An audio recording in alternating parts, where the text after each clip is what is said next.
તો સમાચારની વાત કરીએ તો સુરતથી સમાચાર સામે આવી રહ્યા છે, જેમાં સુરતમાં રાહદારી પર હુમલાનો મામલો સામે આવ્યો છે. તો પાંડેસરામાં રાહદારી પર હુમલાનો મામલો સામે આવ્યો. સુરતના પાંડેસરાની ઘટના, જેમાં રાહદારી પર જીવલેણ હુમલો કરવામાં આવ્યો હતો. આ સાથે ઘટનામાં સગીર સહિત 2 આરોપીઓની ધરપકડ કરવામાં આવી છે. આખરે 2 આરોપીની ધરપકડ કરવામાં આવી છે. પોલીસે સોહેલ શેખ સહિત એક સગીરને પણ ઝડપી પાડ્યો છે, જેમાં આરોપીઓએ મોબાઈલ લૂંટનો પ્રયાસ કર્યો હતો. ચપ્પુ વડે જીવલેણ હુમલો કરી બંને ફરાર થયા હતા. સમગ્ર મામલે હાલ તપાસ કરી અને 2 આરોપીને ઝડપી પાડ્યા છે. પોલીસે બંનેની ધરપકડ કરી અને સરઘસ પણ કાઢ્યું હતું. તેના સીધા દ્રશ્યો સામે આવ્યા છે. તો ઘટનામાં સગીર સહિત 2 આરોપીઓની ધરપકડ કરવામાં આવી છે. તો સુરતના પાંડેસરામાં રાહદારી પર હુમલાનો મામલો સામે આવ્યો છે. પોલીસે આરોપીઓની અટકાયત કરી છે, ધરપકડ કરી છે.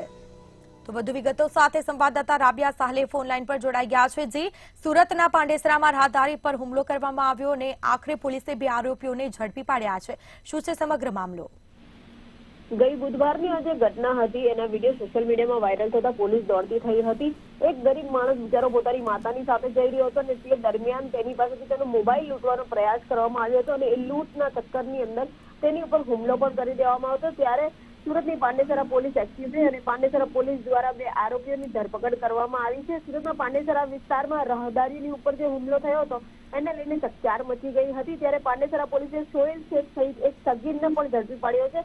આરોપીઓ રાહદારીની આંતરી મોબાઈલ લૂંટનો પ્રયાસ કરતા હતા, ત્યારે પ્રતિકાર કરતા ચપ્પુ વડે આ યુવાન ઉપર જીવલેણ હુમલો કરી બંને ફરાર થઈ ગયા હતા. જે ગુનામાં પોલીસે બંનેની ધરપકડ કરી છે અને સાથે જ લોકોમાં આ લોકોનો ભય ના રહે, લોકો ગભરાય નહીં તે માટે જાહેરમાં એમનું સરઘસ પણ એ જ વિસ્તારમાં કાઢવામાં આવ્યું છે, જેનાથી લોકોના અંદરનો જે ડર છે એ બહાર નીકળી જાય. પાંડેસરાના પિયુષ પોઈન્ટની અંદર જાહેરમાં સરઘસ કાઢી પ્રજા સમક્ષ માફી પણ તેમની પાસે મંગાવવામાં આવી છે. લોકોમાંથી આરોપીઓનો ભય દૂર કરવા પોલીસ દ્વારા આ પ્રયાસો કરવામાં આવી રહ્યા છે. ત્યારે આરોપી અગાઉ 8 ગુનામાં ધરપકડ થઈ ચૂકી છે, પરંતુ અન્ય કેટલા લોકોની ઉપર તેને હુમલો કરીને ઘાયલ કર્યા છે એ પોલીસ તપાસ કરી રહી છે. જી બિલકુલથી તમામ જાણકારી આપવા બદલ આપનો આભાર. તો આ સાથે રાહદારી પર જીવલેણ હુમલો કરાયો હતો. ઘટનામાં સગીર સહિત 2 આરોપીઓની ધરપકડ કરવામાં આવી છે અને જાહેરમાં સરઘસ પણ કાઢવામાં આવ્યું હતું. ચપ્પુ વડે જીવલેણ હુમલો કરી અને બંને યુવકો છે તે ફરાર થયા હતા.